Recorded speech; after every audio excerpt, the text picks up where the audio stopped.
So hello students, आप लोग कैसे हैं? उम्मीद करता हूँ आप लोग काफ़ी अच्छे से होंगे, अपने एग्जाम की तैयारी कर रहे हैं। तो आज हम पढ़ने वाले हैं क्लास 10th का हमारे पास जो कि metal and non metal chapter है हमारे पास। तो आज का हमारा ये तीसरा लेक्चर होने वाला है। इससे पहले भी अगर आप लोगों ने 2 लेक्चर नहीं देखे हैं इसके, तो डिस्क्रिप्शन में उसका लिंक दिया हुआ है, तो वहाँ पे आप जाके देख सकते हो। ठीक है, तो आप लोग चैनल पर नए हैं तो लाइक सब्सक्राइब और अपने दोस्तों के साथ शेयर जरूर करें, क्योंकि मेरा मानना ये है कि जो अच्छी चीजें हैं वो बांटनी भी चाहिए, और ज्ञान जो होता है बांटने से बढ़ता है हमारे पास। ठीक है, तो ज्यादा टाइम वेस्ट न करते हम यहाँ पे स्टार्ट करते हैं कि how do metals and non metals react हमारे पास। अब ये मेटल नॉन मेटल रिएक्ट कैसे करता है हमारे पास, ये चीज हम बात करेंगे। ठीक है, अब in the above activities you saw the reactions, हमने रिएक्शंस देखा of metals with the number of हमारे पास रिएजेंट्स, मतलब काफी ज्यादा नंबर हमारे पास फॉर्म में हमारे पास रिएजेंट्स हैं। Why do metals react with the manner, हमारे पास अब ये मेटल जो हमारे पास रिएक्ट करेंगे किस मैनर में। Let us recall that let us recall what we learn about the electronic configuration. तो इसके हम इलेक्ट्रॉनिक कन्फिगरेशन के बारे में पढ़ेंगे। क्लास 9th में हमने जो पढ़ा था उसमें कि हमने क्या पढ़ा था, एक रूल पढ़ा था हमने इलेक्ट्रॉनिक कन्फिगरेशन का, कि हमारे पास के एल एम एन ऐसे करके पहले वाले सेल में 2 इलेक्ट्रॉन, फिर 8, फिर 8, फिर 18, फिर हमारे पास ओ वाला जो था उसमें 32 इलेक्ट्रॉन था। ऐसे हमने पढ़ा था ये रूल कुछ। ठीक है, तो we learn that the noble gases, हमारे पास अब नोबल गैस जो थे उसमें इलेक्ट्रॉन हमारे पास ऑक्टेट यानी उसका कंप्लीट था हमारे पास, तो उसकी वैलेंसी क्या होती थी, 0 होती थी हमारे पास। which have completely filled valence cells and show the little chemical activity. We therefore explain the reactivity of elements as a tendency to attain completely filled valence electron. अब हमारे पास completely filled electrons की हम बात करेंगे हमारे पास यहाँ पे कैसे। जैसे मान लो हम कोई भी एलिमेंट्स की मेनली हम बात करते हैं, जैसे हम मेनली कैल्शियम की बात करते हैं, तो 20 एटॉमिक नंबर हो जाता है हमारे पास। अब 20 एटॉमिक नंबर हो जाता है, इसका हम इलेक्ट्रॉनिक कन्फिगरेशन की बात करें तो 2, 8 और 8 और हमारे पास 2। अब ये 2 जो है हमारे पास क्या होता है, ये वैलेंस इलेक्ट्रॉन होता है। ये K है, ये L है, ये M है, ये हमारे पास N है हमारे पास। तो 2 जो होता है हमारे पास क्या है, ये हमारे पास वैलेंस इलेक्ट्रॉन है हमारे पास। ये चीज हमें पता होना चाहिए। अब इसका ऑक्टेट तो कंप्लीट नहीं है, कम से कम 8 इलेक्ट्रॉन चाहिए ऑक्टेट कंप्लीट लिए, तो बाहर से हमारे पास ये 6 इलेक्ट्रॉन ले लेगा हमारे पास। ठीक है, लेकिन अगर मैं ऐसे ही अगर बात करूं, जैसे मेरे पास नियॉन आ गया हमारे पास, या फ्लोरीन आ गया हमारे पास, कुछ भी आ गया, मान लो मेरे पास क्या आ गया हमारे पास नियॉन आ गया, मान लो हमारे पास 10 नंबर पे आता है ये हमारे पास। ठीक है, 2 और 8 हमारे पास। अब देखें तो ये वैलेंस इलेक्ट्रॉन है। अब इसका ऑक्टेट तो कंप्लीट है ना हमारे पास, ऑक्टेट कंप्लीट है यानी कि हमारे पास क्या है, इसकी हमारे पास क्या है, ऑक्टेट कंप्लीट यानी कि पहले सेल में हमारे पास 2 इलेक्ट्रॉन, बाकी में 8 होने चाहिए। तो 8 तो कंप्लीट है हमारे पास, ऑक्टेट कंप्लीट है यानी इसकी वैलेंसी क्या हो जाएगी, 0 हो जाएगी। ये चीज हमने अच्छे से कर रखा है। ठीक है, अब इस आगे चले तो let us have a look at the electronic configuration of noble gases. जैसे नोबल गैसेस की हम बात करते हैं, and some metals and non metals की भी हम बात करते हैं ऐसे ही। तो we can see the table हमारे पास 3.3 हम जब देखेंगे, तो सोडियम एटम हैज 1 इलेक्ट्रॉन हमारे पास बचता है ऑटोमोस्ट ऑर्बिट में। तो ऑटोमोस्ट ऑर्बिट तो ये वाला होता है ना, जहां पे वैलेंस इलेक्ट्रॉन हमें मिलता है वही ऑटोमोस्ट ऑर्बिट होता है, बाकी उसके अलावा सब अंदर वाली यानी इनर मोस्ट हमारे पास ऑर्बिट होते हैं। ठीक है, if it lose the electron from the its m cell, then its L cell हमारे पास now becomes the outermost cell, and that has a stable octet। यानी stable octet का मतलब octet उसका क्या है हमारे पास कंप्लीट है। The nucleus of the atom is still 11 proton। अब हमारे पास एक चीज याद रखना, जैसे हम मास नंबर की बात करते हैं, तो मास नंबर में हम क्या देखते हैं, हम मास नंबर हम देखते हैं कि हमारे पास प्रोटॉन, ठीक है, प्लस न्यूट्रॉन हमारे पास कितना है, ये चीज हम देखते हैं। टोटल इन्हीं दोनों का तो सम होता है हमारे पास मिली। तो नंबर ऑफ न्यूट्रॉन की वजह से इसका क्या होता है, हमारे पास वेरिएशन आ जाता है मास नंबर में हमारे पास। ठीक है, वरना तो हम क्या कहते हैं, डबल भी होता है, एटॉमिक नंबर का डबल हम बोल देते हैं। But the number of electron has becomes 10, so there is a net positive charge giving the sodium cation and sodium हमारे पास। अब इसको हम ना करके देखते हैं, इसको छोड़ यहाँ पे हम करके देखेंगे। हम जैसे यहाँ पे हमारे पास बता रखा है इन्होंने, ठीक है क्या, कि type of element noble gas हमारे पास मेटल और नॉन मेटल दे रखे हैं। अब हीलियम, नियोन, आर्गन हमारे पास हो गया, 2, 8, 10 हमारे पास, 2, 2, 8 हमारे पास, 2, 8, 8 हो गया। ये तो हमारे पास सारा इसका कंप्लीट है, सब में 8, 8 हमारे पास है, तो इसकी वैलेंसी तो हमारे पास 0 हो जाती है हमारे पास। ये चीज हमें पता होना चाहिए। वही सोडियम की बात करें तो हमारे पास सोडियम का कितना हो गया, 11, 12, 13, 14, 19 और 20 आ जाता है हमारे पास, ये अगर मेटल्स की बात करें। तो ऑक्टेट देखो यहाँ पे एक आउटरमोस्ट ऑर्बिट में इलेक्ट्रॉन देखो 2 हमारे पास 1, 2 अब 3 फिर 1 फिर 2, यानी इसकी वैलेंसी हमारे पास कितनी होगी +1 होगी, इसकी +2 होगी हमारे पास, इसकी +3 होगी, फिर इसकी +1 होगी, इसकी +2 होगी हमारे पास, ऐसे करके आ जाता है हमारे पास। ठीक है, ये चीज़ हम जानते हैं निकालना कैसे आता है। फिर नॉन मेटल्स में आए तो नॉन मेटल्स में हमारे पास नाइट्रोजन हमारे पास अब 7 है 2 और 5, इसकी हमारे पास वैलेंसी अगर बात करें तो माइनस होती है हमारे पास 3 -2। अब हम ये जानते हैं कि नॉन मेटल्स हमारे पास इलेक्ट्रोनेगेटिव होता है, मेटल्स हमारे पास इलेक्ट्रो पॉजिटिव होता है, इसलिए इसकी वैलेंसी पॉजिटिव में होगी, इसकी नेगेटिव में होगी हमारे पास, ये चीज हमें पता होना चाहिए। ठीक है, फिर हम आगे देखें तो चलेंगे, इसकी वैलेंसी हमारे पास कितनी होगी -1 होगा, इसका कितना होगा हमारे पास -3 होगा, इसका हमारे पास -2, इसका -1 हो गया हमारे पास। ये देख रहे हो सीक्वेंस चलते जा रहे हैं हमारे पास। तो ये सारी चीजें हो जाती हैं। अब यहाँ पे हम मेनली आते हैं, तो हम यहाँ पे ना इलेक्ट्रॉन डॉट स्ट्रक्चर की हम बात, जैसे मान लो NaCl है हमारे पास, यही NaCl है हमारे पास NaCl। अब हम जानते हैं कि सोडियम का हमारे पास क्या होता है 11 नंबर पे आता है, इसका इलेक्ट्रॉनिक कन्फिगरेशन बोले तो 2 और हमारे पास 8 और 1 होता है हमारे पास, ये वैलेंस इलेक्ट्रॉन हो गया हमारे पास। अब एक है और इसका हमारे पास अगर Cl का देखें तो 17 आता है, तो हमारे पास कितना होगा 2, 8 और 7 आएगा, 7 वैलेंस इलेक्ट्रॉन, ये चीज देखना। इसी वैलेंस इलेक्ट्रॉन का यानी आउटरमोस्ट ऑर्बिट में कितने इलेक्ट्रॉन इसकी जरूरत पड़ेगी। तो सोडियम का हमारे पास कितना होता है, एक इलेक्ट्रॉन हमारे पास क्रॉस फॉर्म में देखते हैं, क्लोरीन में क्या हमारे पास 1, 2, 3, 4, 5, 6, 1, 7 हो गया। तो इस इलेक्ट्रॉन को हम क्या करेंगे, इस पे ट्रांसफर करेंगे हमारे पास। तो नेक्स्ट स्टेप में हम करते हैं ऐसे, Cl 1, 2, 3, 4, 5, 6, 1, 7। अब इस इलेक्ट्रॉन को यहाँ ट्रांसफर करो, तो अगले वाले स्टेप में हम पूरा दिखाएंगे कि ये हमारे पास ट्रांसफर हो चुका है, 1, 2, 3, 4, ठीक है, 5, 6, 1, 7, 1, 8 हो गया, तो ऑक्टेट कंप्लीट हो गया। तो यानी कि Na+ हमारे पास और Cl- हो जाएगा, ये हमारे पास कुछ इस तरीके से। तो ये इस तरीके से दिखाया गया हमारे पास। इसको हम लिखने के लिए इस तरीके से भी लिख सकते हैं, Na+ और हम Cl-, ये इस तरीके से भी लिख सकते हैं। ठीक है, तो ऐसे हमारे पास कुछ क्वेश्चन आ जाता है, जैसे NaCl का हो गया, MgCl2 कहा जाता है, AlCl3 कहा जाता है, ये सब सारी चीज हमने डिस्कस कर रखा है। जैसे यहाँ पे NaCl का तो एक क्लोरीन लिखा ना, तो MgCl2 में हमने क्या लिखा है, Mg ये रही गया, Cl और Cl ये रही हमारे पास। इसमें हमारे पास Al एल्यूमिनियम 1 होगा, Cl 3 होगा, 1, 2 और 1 3 होगा। तो यहाँ पे हमारे पास 3 इलेक्ट्रॉन होंगे हमारे पास, तो ये तीनों ट्रांसफर होंगे, एक एक हमारे पास तीनों के पास। इस पे 2 होंगे तो ये दोनों एक इस पे एक इस पे ट्रांसफर हो जाएंगे। इस तरीके से हम इसका क्या कहते हैं, डॉट स्ट्रक्चर बनाते हैं हमारे पास। ठीक है, तो ये सारी चीजें हो जाती है हमारे पास, ये हमारे लिए मोस्ट इंपोर्टेंट है, ये हमें पता होना चाहिए। तो इसे हम क्या कहते हैं, आयनिक कंपाउंड कहते हैं। अब हमारे पास मैग्नीशियम क्लोराइड, यानी कि मैंने बताया ना MgCl2 का भी ऐसे आएगा जैसे हमने यहाँ पे ऊपर देखा। ठीक है, इसी तरीके से हमारे पास क्वेश्चन आते हैं यहाँ पे, तो हमें करके जरूर जाना। एक क्वेश्चन आ जाता है जनरली, यहाँ पे MgCl2 का भी निकाल के दिखाया, तो ये चीज आप देख सकते हो हमारे पास। ठीक है, वैसे AlCl3 का भी आएगा। तो ये सारे कंपाउंड्स क्या होता है, आयनिक कंपाउंड होते हैं, इसको इलेक्ट्रोवैलेंट कंपाउंड कह देते हैं। ठीक है, अब ये हमारे पास मेटल भी हो सकते हैं, नॉन मेटल भी हो सकते हैं। In the compound formed in this manner by the transfer of electrons from a metal to a non-metal are known as ionic compounds। अब मेटल से नॉन मेटल में ट्रांसफर हो रहा है, तो ये आयनिक कंपाउंड्स हमारे पास कहलाएंगे। अब ये इसी को हम इलेक्ट्रोवैलेंट कंपाउंड्स भी कह देते हैं। तो इसमें हम कैटायन यानी पॉजिटिव, ठीक है, एनायन यानी हम नेगेटिव की हम बात करते हैं। ठीक है, तो ये हमें पता होना चाहिए। फिर आगे चले तो प्रॉपर्टीज ऑफ आयनिक कंपाउंड्स की बात करें, तो आयनिक कंपाउंड्स में हमारे पास पॉजिटिव और नेगेटिव यानी कैटायन एनायन की बात करें।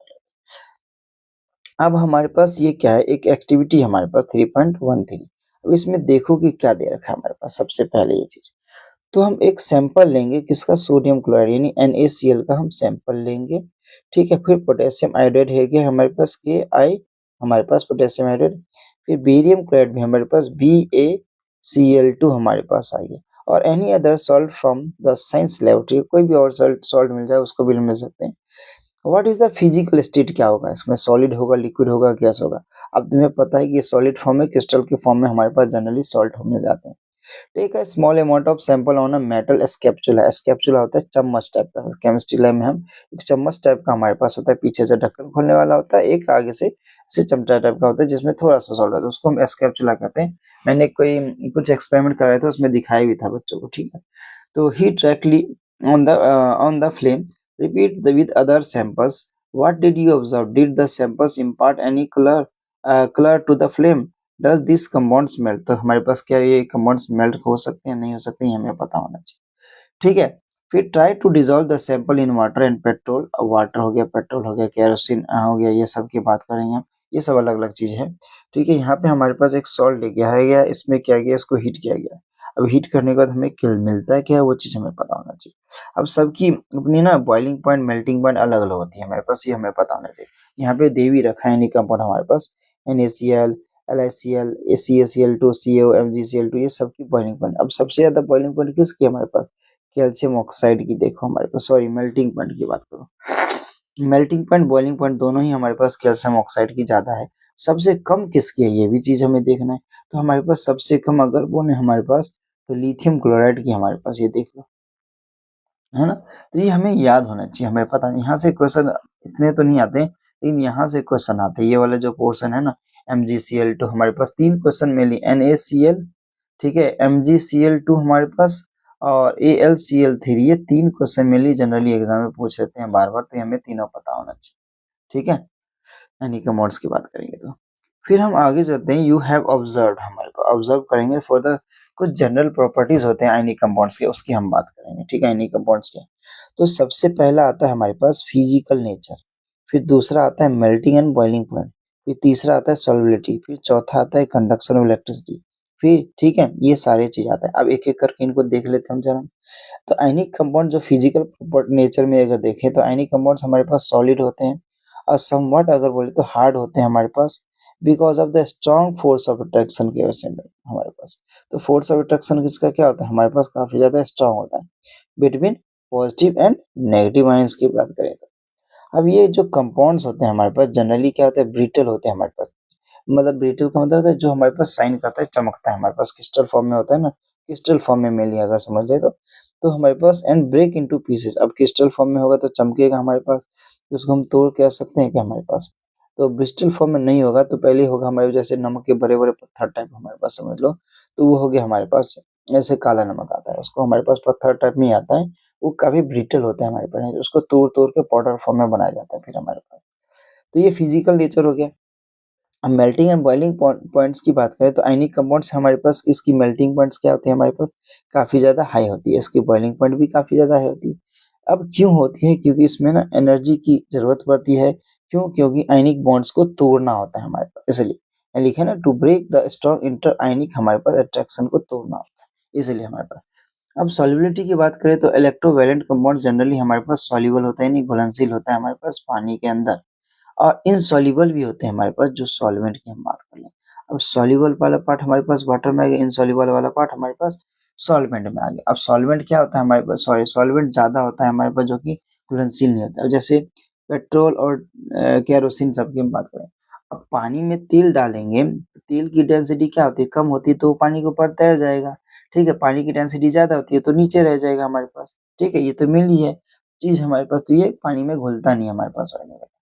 अब कंडक्शन ऑफ इलेक्ट्रिसिटी की बात करें, तो इलेक्ट्रिसिटी कंडक्ट करेगा या नहीं करेगा, क्योंकि इलेक्ट्रिसिटी कंडक्ट करने के फ्री इलेक्ट्रॉन चाहिए होता है। तो इलेक्ट्रिक करंट हमारे पास जो फ्लो करता है पॉजिटिव से हमारे पास टर्मिनल से नेगेटिव की तरफ फ्लो करता है हमारे पास, ये चीज हमें पता होना चाहिए। The conductor of electricity through a solution involve the movement of charge particles.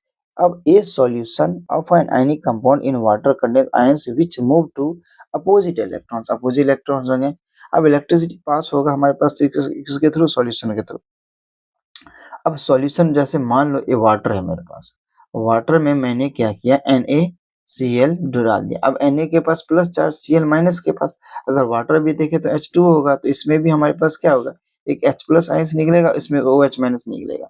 अब इन दोनों को डिसॉल्व किया तो हमारे पास एक सॉल्यूशन बना। अब सॉल्यूशन बना तो हमारे पास क्या होगा, ये इलेक्ट्रिसिटी इजिली कंडक्ट कर रखा है। ये एक्सपेरिमेंट भी आई थिंक हमने कर रखा है। तो ionic compounds in the solid state do not, ठीक है, electricity conduct electricity because movement of ions are solid is not possible. Solid में फ्री इलेक्ट्रॉन्स पास नहीं हो पाएंगे, यानी कि आयंस पास नहीं हो पाएंगे, तो हमारे पास क्या होगा, वो इलेक्ट्रिसिटी कंडक्ट नहीं कर पाएगा। बट अगर उसी को हम क्या कहें, जब तो देखो नमक के साथ तो नहीं, लेकिन नमक को पानी में घोल दिया तब कंडक्ट कर गया। तो नमक ionic compounds conduct electricity in molten state हमारे पास। This is possible in molten state since the electrostatic force of attraction between the oppositely charged ions is overcome due to the heat हमारे पास। तो intermolecular force of attraction जो होगा हमारे पास opposite charge में हमारे पास एक दूसरे को अट्रैक्ट करेगा, जिससे आयंस मूव करेंगे फ्रीली हमारे पास और इलेक्ट्रिसिटी को कंडक्ट कर देगा। तो ये हमें पता होना चाहिए। अब यहाँ पे इलेक्ट्रॉन डॉट स्ट्रक्चर तो 9th में आता था मेनली, हमारे पास यहाँ पे कैसे आएंगे ये भी हमें देख लेना है, तो ये करके जाना है। फिर show the formation of Na2 and MgO and transfer of electron, ये हमें करके जाना है। मतलब फर्स्ट क्वेश्चन इंपॉर्टेंट हो जाता है अगर देखा जाए तो हमारे पास, ठीक है। अब ये भी हमारे देख के चले जाना है, हमारे पास इंपॉर्टेंट तो नहीं है लेकिन हमें देख के जाना है। अब यहाँ पे आ जाओ, अकरेंस ऑफ मेटल से हमारे पास काफी ज्यादा इंपॉर्टेंट क्वेश्चन आते हैं। डायरेक्ट मैं ये बताऊँ तो कैसे आते हैं हमारे पास, ठीक है। तो अर्थ क्रस्ट हमारे पास is the major source of metals है हमारे पास। अब इसमें से सी वाटर हमारे पास आल्सो कंटेन सॉल्युबल सॉल्ट्स। अब सी वाटर में सॉल्युबल सॉल्ट्स होते हैं कौन से हमारे पास, अगर बोलो करें तो NaCl सॉल्ट होते हैं हमारे पास। तो सॉल्युबल तो होंगे, जैसे सोडियम क्लोराइड, यही चीज बात कर रहा है। MgCl हमारे पास 2 आ गया, एक्सेट्रा और भी हमारे पास ऐसे आते हैं। अब ये एलिमेंट या कंपाउंड जो होते हैं हमारे पास नेचुरली हमारे पास अर्थ क्रस्ट में मिल जाते हैं, जिसको हम क्या कहते हैं, मिनरल्स, ठीक है। अब मिनरल्स जो हमें अर्थ क्रस्ट में जो मिनरल्स मिल जाते हैं वो नेचुरली हमें मिलते हैं। अब कुछ प्लेस पे हमारे पास मिनरल्स मिलते हैं, हर जगह नहीं मिलते। तो minerals contain a very high percentage of a particular metal and the metal can B profitably extracted.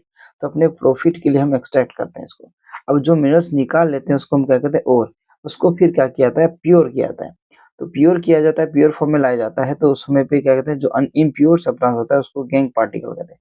मान लो 1 किलो का पत्थर, 1 किलो के पत्थर में 300 ग्राम सोना है, बाकी हमारे पास वेस्ट प्रोडक्ट है जिसको गैंग पार्टिकल कह देते हैं, ठीक है। अब आगे चले तो एक्सट्रैक्शन ऑफ मेटल की बात करें, तो you have learn about the reactivity series of metal. तो रिएक्टिविटी सीरीज ऑफ मेटल्स की बात करेंगे। Having this knowledge, you can easily understand how a metal is extracted from its ore. तो metal को कैसे एक्सट्रैक्ट किया जाता है उसके ओर से, ये चीज हम देखेंगे। सब मेटल्स, कुछ मेटल जो होते हैं हमें कहाँ मिलते हैं, found in the earth crust, हमारे अर्थ क्रस्ट में मिलते हैं फ्री स्टेट में, ठीक है। अब सबसे ज्यादा एल्युमिनियम होता है हमारे पास, सबसे ज्यादा मोस्ट एबंडेंट मेटल है तो सबसे ज्यादा एल्युमिनियम है, 7% के आसपास हमें मिल जाता है। इसके बाद आयरन हमें मिलता है। तो some are found in the form of their compounds, कुछ तो कंपाउंड्स के फॉर्म मिलते हैं, कुछ हमारे पास फ्री फॉर्म में मिलते हैं। तो metals are bottom of the reactivity activity series the least reactive. अब हमारे पास देखा था कुछ हमारे पास काफी ज्यादा रिएक्टिव होते हैं, कुछ हमारे पास लीस्ट रिएक्टिव होते हैं। They are found in the free state, हमारे पास ये हमारे पास फ्री स्टेट में मिलता है। अब जैसे यहाँ भी दे रखा हमारे पास, जैसे मान लो गोल्ड हो गया, सिल्वर हो गया, प्लेटिनियम हो गया, कॉपर हो गया, ये हमारे पास क्या होते हैं, फ्री स्टेट में होते हैं, इसलिए हमारे पास ये लेस रिएक्टिव होते हैं हमारे पास, ठीक है। लेकिन कॉपर हमारे पास और सिल्वर जो होता है ऑलमोस्ट हमारे पास कंबाइंड स्टेट में भी मिल जाता है, जैसे सल्फाइड हमारे पास, ऑक्साइड ओर्स, इन सब के फॉर्म में मिलता है। अब मेटल जो होते हैं हमारे पास top of the activity series, जैसे सोडियम हमारे पास, सोडियम हमारे पास, potassium, sodium, calcium, magnesium, aluminium, ये सब हमारे पास रिएक्टिविटी सीरीज में हमारे पास मिलते नहीं है, क्योंकि हमारे पास ये फ्री स्टेट में नहीं होते, नेचर इन फ्री एलिमेंट। अच्छा, इनका एलिमेंट जो होता है ना फ्री स्टेट में मिल जाता है, मैंने उल्टा बोल दिया था। अब बीच वाला जो होता है, ये देखो, ये दे रखो, ये दे रखा है, ये दे रखा है, और ये हमें ऊपर दे रखा है ये चीज। तो कौन सा फ्री स्टेट में हमारे पे देखो, यहाँ पे potassium, sodium, calcium, magnesium, aluminium हमारे पास ये फ्री स्टेट में एलिमेंट्स के फॉर्म में ही होते हैं हमारे पास, ठीक है। वही हमारे पास सिल्वर, गोल्ड हमारे पास ये फ्री स्टेट में, हमारे पास ये पूरा फ्री स्टेट में होता है हमारे पास। तो यही चीज लिखा गया। अब the metals in the middle of the activity series, zinc, iron, lead etcetera, ये सब हमारे पास मोडलिटी हमारे पास कम रिएक्टिव होते हैं। ये हमारे पास ये भी अर्थ क्रस्ट के अंदर ही ऑक्साइड, सल्फाइड और कार्बोनेट्स के फॉर्म में मिल जाते हैं। You will find that the ores of many metals in oxide। अब ये तुमसे पूछ सकता है कि कौन सा चीज हमें किस फॉर्म में मिलता है, फ्री स्टेट में मिलता है, कौन सा नहीं मिलता है, ये हमें पता होना चाहिए। तो इलेक्ट्रोलाइसिस क्या होता है, इलेक्ट्रॉन्स के टूटने के प्रोसेस को हम इलेक्ट्रोलाइसिस कहते हैं, ये हमें याद रखना है। दिस इज, अब यहाँ पे आ जाओ, दिस इज बिकॉज ऑक्सीजन हमारे पास क्या होता है, काफी ज्यादा,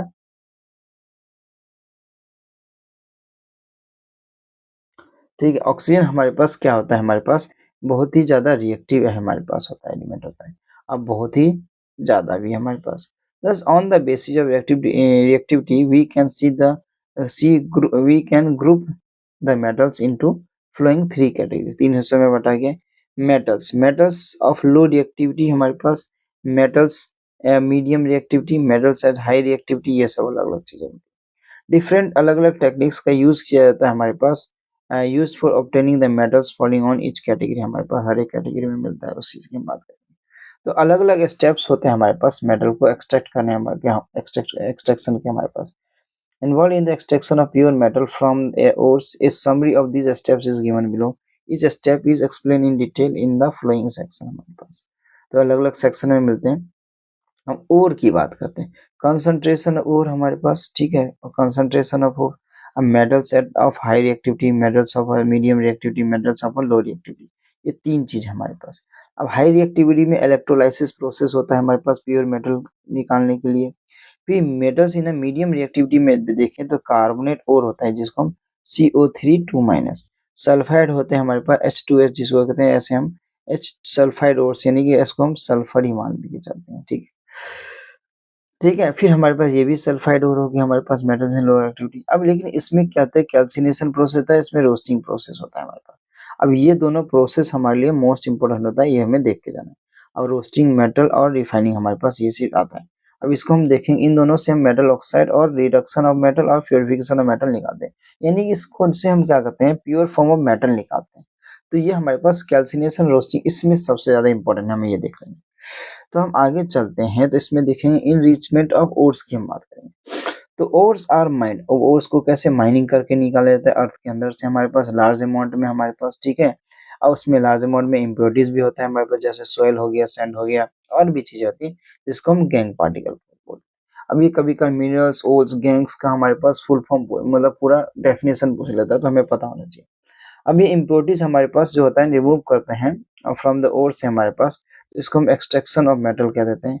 और ये जो प्रोसेस होता है हमारे पास, ठीक है, the process used for removing the gangue from the ore is based on the difference between physical and chemical हमारे पास प्रॉपर्टीज होता है of the gangue of the ore हमारे पास, ठीक है। डिफरेंट हमारे पास टेक्निक होते हैं, सेपरेशन टेक्निक्स होते हैं। अब देखेंगे कैसे।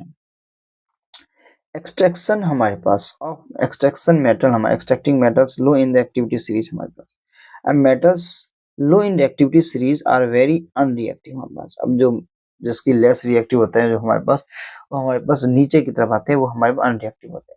अब वही ऑक्साइड्स की बात करें, हमारे पास मेटल रिड्यूस करता है हमारे पास मेटल्स को हीट करने से हमारे पास। एग्जाम्पल जैसे सिनावार, सिनावार क्या होता है HGS हमारे पास, जो सिनावार सिंदूर होता है हमारे पास, ये हमारे पास इसमें मरकरी होता है, हमारे पास प्योर सिंदूर यही होता है हमारे पास। अब इसको हम हीट करते हैं एयर के प्रेजेंस में, हमारे पास सबसे पहले तो मर्क्यूरिक ऑक्साइड मिलता है। अब देखो यहाँ पे HGS को मैंने हीट किया तो हमारे पास ऑक्सीजन के प्रेजेंस में तो क्या मिला है, मर्क्यूरिक ऑक्साइड मिला हमारे पास। अब इसमें हमारे पास सल्फर डाइऑक्साइड भी तो मिला। अब इस मर्क्यूरिक ऑक्साइड को मैंने क्या किया, दोबारा हीट किया, तो मरकरी अलग अलग हो गया, ऑक्सीजन अलग हो गया, तो इससे हमें क्या मिल गया, मरकरी मिल गया हमारे पास, सीधी बात है। वैसे हमारे पास कॉपर के साथ भी होगा, कॉपर सल्फेट हमारे पास, ठीक है, सल्फाइड हमारे पास। अब इसको भी हम क्या करेंगे, ऑक्सीजन के प्रेजेंस में जलाएंगे तो कॉपर हमारे पास ऑक्साइड मिलेगा। अब कॉपर ऑक्साइड हमारे पास सल्फर डाइऑक्साइड मिला, इस कॉपर ऑक्साइड को हम कॉपर सल्फाइड के साथ हीट करेंगे तो क्या मिलेगा, कॉपर मिलेगा। हम दोबारा देख रहे हो, ये दोबारा आ गया, ये हमें याद रख लेना, यहाँ से क्वेश्चन आते हैं ये सब डायरेक्टली हमारे पास, तो ये हमारे लिए इंपॉर्टेंट हो जाता है। तो ये हमारे कॉपर मिल जाएगा और ऑक्सीजन हमारे पास सल्फर डाइऑक्साइड अलग हो जाएगा हमारे पास, देख रहे हो डबल रिपीट हो रहा है हमारे पास। तो extracting of metal in the middle of the activity series में हम देखेंगे, तो metals in the middle of the activity series such as iron, zinc, lead, copper, ये सब हमारे पास मॉडरेटली रिएक्टिव होते हैं। ये हमारे पास मेनली प्रेजेंट होते हैं सल्फाइड कार्बोनेट इन नेचर हमारे पास। It is easier to obtain a metal from its oxide as compare to its sulphides carbonates, ये सब आ जाते हैं हमारे पास। अब therefore prior to reduction the metal sulphide हमारे पास आ गया, कार्बोनेट आ गया, must be converted into metal oxide हमारे पास, ठीक है। अब ये सल्फाइड जो और होता है कन्वर्ट होता है हमारे पास किस में, अगर इसको हम हीट करेंगे स्ट्रांगली हमारे पास, तो हमारे पास एक्सेस में अमाउंट में तो ऑक्साइड में कन्वर्ट होगा। इस प्रोसेस को हम रोस्टिंग प्रोसेस कह देते हैं, ये हमें आना चाहिए, पता होना चाहिए। अब ये कार्बोनेट हम किसके साथ कर रहे थे, कार्बोनेट के साथ, तभी रोस्टिंग प्रोसेस हो रहा था। अब कार्बोनेट और को हम चेंज करेंगे ऑक्साइड्स में, हमारे पास लिमिटेड सप्लाई देंगे हमारे पास। ये किसके साथ हो रहा था, ये सल्फाइड के साथ हो रहा था। रोस्टिंग प्रोसेस हमारे पास सल्फाइड के साथ हमारे पास। और कैल्सिनेशन जो प्रोसेस होता है हमारे पास किसके साथ होता है, हमारे पास कार्बोनेट यानी CO3 के साथ, ये हमें पता होना चाहिए, ये भी ऑक्साइड में। अब यहाँ पे देख लो ना, सबसे पहले यहाँ पे पता चल जाएगा। अब जिंक सल्फाइड हमारे पास, ये क्या हो रहा है, हमारे पास रोस्टिंग हो रहा है, ऑक्सीजन के प्रेजेंस में हीट किया हमने तो जिंक ऑक्साइड मिला और हमें सल्फर डाइऑक्साइड मिला। वही जिंक कार्बोनेट, ये हमारे पास देख लो, ये कैल्सिनेशन रोस्टिंग हमारे पास दे रखा है दोनों, ठीक है। अब जिंक कार्बोनेट को मैंने क्या किया, अब कार्बोनेट है यानी कि क्या हो रहा है, कैल्सिनेशन प्रोसेस हो रहा है, सी से कैल्सिनेशन, सी से कार्बोनेट, याद रखो हमारे पास, ठीक। हीट करेंगे तो जिंक ऑक्साइड मिला और हमारे पास कार्बन डाइऑक्साइड मिल गया, लेकिन गैस दोनों में डिफरेंट मिल रहा है। देख रहे हो, इसमें सल्फर डाइऑक्साइड मिला है क्योंकि सल्फाइड की वजह से, इसमें कार्बन डाइऑक्साइड मिला है क्योंकि कार्बोनेट की वजह से हमारे पास, ठीक है। ये हमें देख के जाना इंपॉर्टेंट हो जाता है हमारे लिए। अब ये मेटल ऑक्साइड जो हमारे पास रिड्यूस होता है हमारे पास, तो हमारे पास एक रिड्यूसिंग सुटेबल कुछ ना कुछ रिड्यूसिंग एजेंट की जरूरत पड़ती है हमारे पास, ठीक है। जैसे मान लो जिंक ऑक्साइड हमारे पास हीट किए तो रिड्यूस होगा किसमें, मेटालिक जिंक में हमारे पास। जिंक ऑक्साइड हमारे पास कार्बन के साथ तो जिंक का हो गया और कार्बन मोनोऑक्साइड मिल गया। अब कार्बन मोनोऑक्साइड तुम्हें पता है कि हाईली पॉइजनस सब्सटेंस होता है हमारे पास गैस। अब you already familiar that process of oxidation and reduction explain in first chapter, हमने देख लिया इसको, ठीक है। तो बिसाइड यूजिंग कार्बन यानी कि कोक, अब कोक पता है क्या होता है, एक्चुअल में कोयले को ही हम कोक कहते हैं, कोयला को ही हम क्या कहते हैं, कोयला को ही हम क्या कहते हैं, कोक कहते हैं। कोई कोई कोल को कह देते हैं, नहीं, कोल तो हमारे पास एक प्योर फॉर्म है, जिससे हमें कोल गैस मिलता है, क्या मिलता है, कोल गैस मिल गया हमारे पास। फिर हमें कोल टार मिल जाता है हमारे पास, कोल टार मिल जाता है। फिर इसमें हमारे पास एक कोक भी मिल जाता है हमारे पास। ये सब कुछ चीजें मिल जाती है हमें कोल से हमारे पास, ठीक है। दिखने में पत्थर जैसा, पत्थर का ही होता है, कोयला जैसा होता है, लेकिन थोड़ा उसमें हमारे पास डार्क चीज होता है, उसको हम क्या कहते हैं, उसको हम एक्सट्रैक्ट करके उसमें से हम क्या निकाल देते हैं, ये कोल गैस, कोल टार, कोक, ये सब निकाल देते हैं। तो हाईली रिएक्टिव हमारे पास जो मेटल्स है जैसे सोडियम, कैल्शियम, एल्युमिनियम, ये हमारे पास एज ए रिड्यूसिंग एजेंट के तौर पे काम करता है हमारे पास। ये चीज हमें पता होना चाहिए, अट्रैक्टिव हो गया, एजेंट के तौर पे काम करता है हमारे पास, डिस्प्लेस करता है हमारे पास लोअर एयर रिएक्टिविटी को हाईली रिएक्टिव से हमारे पास, यानी जो ज्यादा रिएक्टिव होते हैं वो जाके लग जाता है, लेस वाले को हटा देता है। तो मैग्नीज डाइऑक्साइड की हम बात कर लेते हैं, जो हीट किया जाता है एल्युमिनियम पाउडर के साथ, कब, ये हमारे पास थर्माइट, जैसे रेलवे ट्रैक्स के बीच में तुम लोगों ने देखा होगा गैप होता है, इस गैप को हमें फिल करने के लिए यानी जोड़ने के लिए इसका यूज किया जाता है हमारे पास थर्माइट प्रोसेस का, ये थर्माइट प्रोसेस हमारे पास, ये कर रहे हैं यहाँ पे थर्माइट प्रोसेस, ठीक है। तो is heated with the aluminium powder the following reaction take place. अब देखो मैग्नीज हमारे पास क्या होता है, ऑक्साइड हमारे पास किसके फॉर्म में रहता है हमारे पास, ये मैग्नीज डाइऑक्साइड है, तो ये हमारे पास पाउडर के फॉर्म में होता है, एल्युमिनियम भी पाउडर, इन दोनों को मिक्स करके डाला जाता है, तो मैग्नीज बन गया, एल्युमिनियम ऑक्साइड हमारे पास बन जाएगा, और हीट करने पे हमारे पास देखना ही अपने आप मिल जाता है हमारे पास। तो हमें इसको ये करने से मिला कि हमारे पास आयरन, हम अब देखो दूसरा प्रोसेस ये पढ़ लेते हैं। तो displacement reaction is highly exothermic reaction, काफी ज्यादा हीट निकलता है इसमें हमारे पास। The amount of heat equal in so large that metals is produce the molten state, हमारे पास मोल्टन स्टेट में जो रहता है वो पिघल के हमारे पास सॉलिड स्टेट में हमारे पास जो होता है हमारे पास कन्वर्ट होता है। पहले तो पाउडर फॉर्म में रहता है, फिर वही हमारे पास क्या होता है, हीट करते हैं तो पिघल के हमारे पास किसमें, सॉलिड फॉर्म में हो जाता है हमारे पास। तो क्या हो जाता है, आयरन ऑक्साइड हमारे पास Fe2O3 बन जाता है, विद एल्युमिनियम के साथ यूज किया जाता है रेलवे ट्रैक्स के क्रैक्स को जोड़ने के लिए हमारे पास। इसी को हम थर्माइट प्रोसेस कह देते हैं, तो इंपॉर्टेंट हो जाता है हमारे पास। तो आयरन Fe2O3 आगे एल्युमिनियम के साथ करेंगे तो आयरन और एल्युमिनियम ऑक्साइड मिल जाएगा हमारे पास, और हीट हमारे पास तो मिलेगा ही, एक्सोथर्मिक रिएक्शन होता है तो, ठीक है। आगे चले तो extracting metal toward the top of the activity series हमारे पास। The metals high up in the reactivity series are very reactive, हमारे पास काफी ज्यादा रिएक्टिव होता है। They can not be obtained from their compounds by heating with carbon. For example, carbon cannot reduce and the oxide of sodium, magnesium, calcium, aluminum, ये सब को reduce नहीं कर सकता to the respective metals. This is because these metals have more affinity for oxygen than carbon. These metals are obtained by the electrolytic reduction process के through मिलेगा, जैसे हमें सोडियम, मैग्नीशियम और कैल्शियम ये सब एग्जाम्पल है इसके हमारे पास। जो इलेक्ट्रोलाइसिस यानी इलेक्ट्रॉन्स के टूटने के प्रोसेस को इलेक्ट्रोलाइसिस कहते हैं, तो हम इसको इलेक्ट्रोलाइसिस यानी इलेक्ट्रिसिटी कंडक्ट करवाएंगे तभी हमें मिलेगा, अभी देखेंगे इसको भी।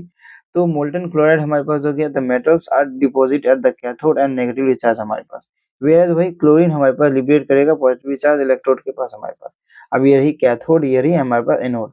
तो देखो यहाँ पे ये प्रोसेस हो रहा है हमारे पास, ठीक है। ये कॉपर इसके पास जा रहा है हमारे पास कैथोड के पास, और हमारे पास Cu2+ वहां से निकल रहा है हमारे पास। तो ये रही हमारे पास कुछ प्रोसेस है, इम्प्योरिटीज यहाँ पे मर दे रखा है हमारे पास। तो इलेक्ट्रोलाइटिक हमारे पास रिफाइनिंग हमारे पास हो रहा है, ये चीज तो हमें पता होना चाहिए। तो एल्युमिनियम हमारे पास इलेक्ट्रोलाइटिक रिडक्शन प्रोसेस से एल्युमिनियम ऑक्साइड मिल जाता है हमारे पास, यानी Al2O3 मिल जाता है, ये चीज हमें पता होना चाहिए,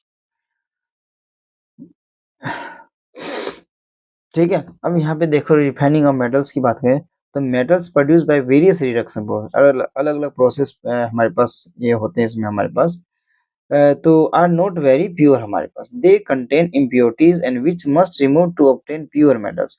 The most widely used method for refining impure metal is electrolytic refining हमारे पास, तो इलेक्ट्रोलाइटिक रिफाइनिंग का यूज करते हैं हमारे पास।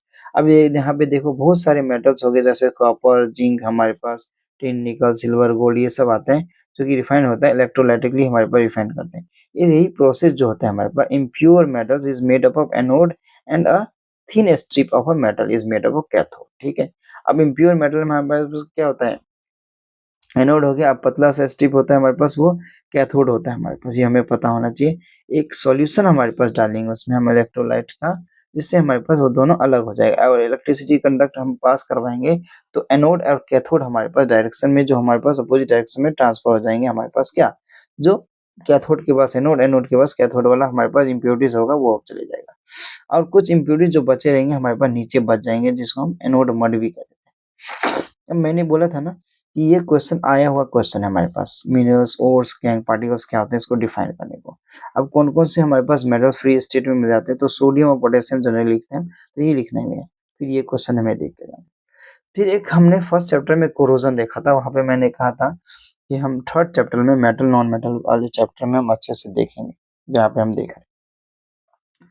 तो यहाँ पे देख लो, जंग लगने के प्रोसेस को हम कोरोजन प्रोसेस कह देते हैं। तो silver articles become black after some time when is exposed in air, ठीक है। This is because it checked with sulphur in air to form coating with silver sulphide, यानी Ag हमारे पास 2S हमारे पास बन जाता है, ठीक है। फिर कॉपर रिएक्ट करेगा हमारे पास moist carbon dioxide in the air and slowly lose करेगा हमारे पास शाइनी सरफेस हमारे पास, सही बात है हमारे पास। एक मिनट,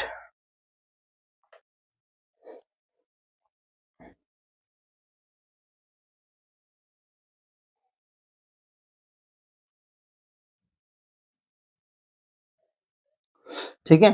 तो हमारे पास अब देखो सिल्वर भी हमारे पास जो होता है शाइन करता है, लेकिन हमारे पास धीरे धीरे देखे देखते एटमॉस्फेयर के प्रेजेंस में ब्लैक कलर का हो जाता है, तो सिल्वर सल्फाइड हमारे पास जो है वहाँ जाता है। वही कॉपर भी हमारे पास कितना चमकदार रहता है, लेकिन हमारे पास धीरे धीरे धीरे शाइनिंग सरफेस ब्राउन में कन्वर्ट हो जाता है और ग्रीन कलर का कोटिंग जैसा बना लेता है हमारे। ये कॉपर कार्बोनेट होता है हमारे पास, है ये कॉपर कार्बोनेट का में कन्वर्ट हो जाता है, ये चीज हमें पता होना चाहिए, ठीक है। अब हमारे को आगे चलते हैं हमारे पास, तो आयरन की बात करते हैं।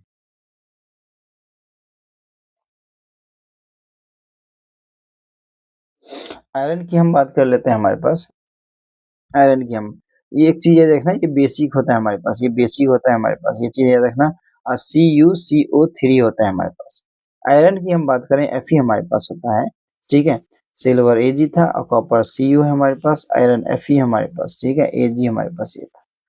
तो इसकी हम बात करें तो ये भी लंबे टाइम तक अगर हमारे पास अगर ऑक्सीजन के प्रेजेंस में रहा तो इसमें भी जंग लग जाता है, ब्राउन कलर का पाउडर टाइप का हमारे पास आ जाता है। एक टेस्ट हमारे पास एक्सपेरिमेंट दे रखा है यहाँ पे, take a 3 test tube, 3 test tube ले लेना है हमारे पास, ABC नाम दे देना है हमारे पास। तीनों में हमारे पास क्या कहते हैं, pour boiled distil water in the test tube B and add 1 ml of oil cork in the oil, oil float हमारे पास करेगा, यहाँ पे देखो ऑयल फ्लोट करना है हमारे पास।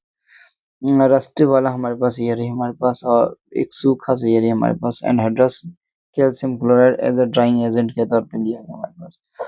तो इन सबको बॉयल किया गया है, तो मिलता क्या है, you will observe that iron nails rust in the test tube A, हमारे पास टेस्ट ट्यूब ए में हमारे पास जंग लगेगा हुआ है, but they do not rust in the test tube B and C, B और सी में टेस्ट ट्यूब में रस्ट यानी कि जंग नहीं लगेगा हमारे पास। In the test tube A the nails are exposed to both air and water in the test tube. अब हमारे एयर या वाटर के प्रेजेंस में आएगा तो जंग तो लगेगा ही हमारे पास, सीधी बात है हमारे पास, ये चीज हमें पता होना चाहिए। अब यहाँ लिखा हुआ है सारा चीजें पढ़ सकते हो आप। अब हमारे पास अब जंग लगने से हम बचाने के कौन कौन से तरीके हमारे पास, वो चीज हमें देख लेना है। इसके बाद हमारे पास ये चैप्टर खत्म हो जाएगा। तो प्रिवेंशन ऑफ कोरोजन की हम बात करेंगे। तो rusting of iron can be prevented by painting, oiling, greasing, galvanisation. Zinc के लेयर को हम लगाने के प्रोसेस को हम गैल्वेनाइजेशन प्रोसेस कह देते हैं। फिर क्रोम प्लेटिंग हमारे पास, एनोडाइजिंग और मेकिंग एलॉयज, ये सब बना लेते हैं। दो या दो से ज्यादा हमारे पास मेटल या नॉन मेटल को एक साथ कंबाइन किया जाता है, तो इसको हम एलॉय बनाना कहते हैं। एलॉय में हमारे पास ब्रास और ब्रॉन्ज का एग्जाम्पल याद रखना है, ब्रास और ब्रॉन्ज का एग्जाम्पल याद रखना हमारे पास।